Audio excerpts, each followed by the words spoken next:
പൃഥ്വിരാജിൻ്റെ എമ്പുരാൻ അങ്ങനെ തന്നെ പറയാം അല്ലേ. ആൻ്റണി പെരുമ്പാവൂരും ഗോകുലം ഗോപാലനുമൊക്കെയാണ് നിർമ്മാതാക്കളും പണമിറക്കിയവരും എങ്കിലും എമ്പുരാൻ പൃഥ്വിരാജിൻ്റെ തന്നെ എന്ന് കേരളം വിധിയെഴുതി.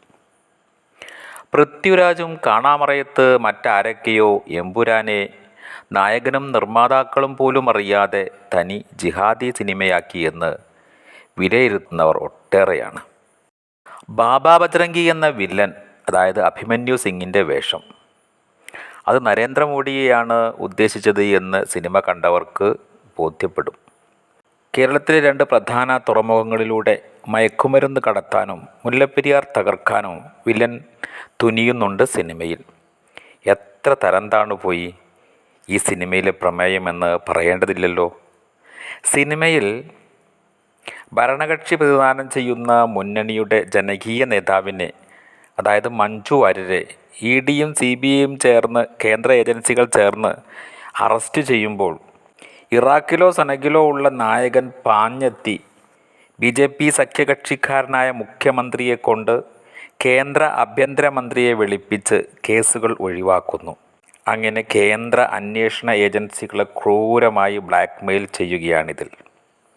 കേന്ദ്ര ആഭ്യന്തരമന്ത്രിയെയും പ്രധാനമന്ത്രിയെയും അഴിമതിക്കാരനും കള്ളത്തരത്തിനും മയക്കുമരുന്ന് കടത്തിനും കൂട്ടുനിൽക്കുന്നവരുമായി ചിത്രീകരിക്കുന്നുണ്ട് സിനിമയിൽ.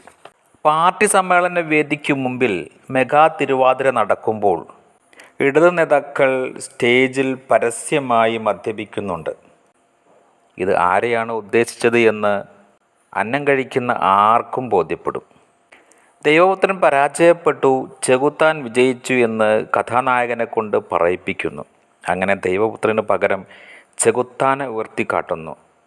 വിശ്വാസികളായ ക്രിസ്ത്യാനികളോട് ഇതിൽ പരം എന്ത് ക്രൂരതയാണ് കാണിക്കാനുള്ളത്? എമ്പുരാൻ എന്ന പേര് പോലും ക്രിസ്ത്യൻ വിരുദ്ധതയാണെന്ന് സിനിമ നിരീക്ഷകർ പറയുന്നു. സെൻസർ ബോർഡിൽ നിന്ന് എങ്ങനെ ഇവർ രക്ഷപ്പെട്ടു എന്നതാണ് അത്ഭുതം. അതും അന്വേഷണ വിധേയമാക്കി കൂടായികയില്ല. ജിഹാദി പക്ഷക്കാരുടെ ഈ നെറികെട്ട കളി കാരണം പണമിറക്കിയവരും മോഹൻലാൽ എന്ന ടെറിട്ടോറിയൽ ആർമി ഓഫീസർ അടക്കം കുടുങ്ങുമോ എന്ന് തന്നെ കണ്ടറിയണം. വരും ദിവസങ്ങളിൽ നമുക്കത് കാത്തിരുന്ന് കാണാം.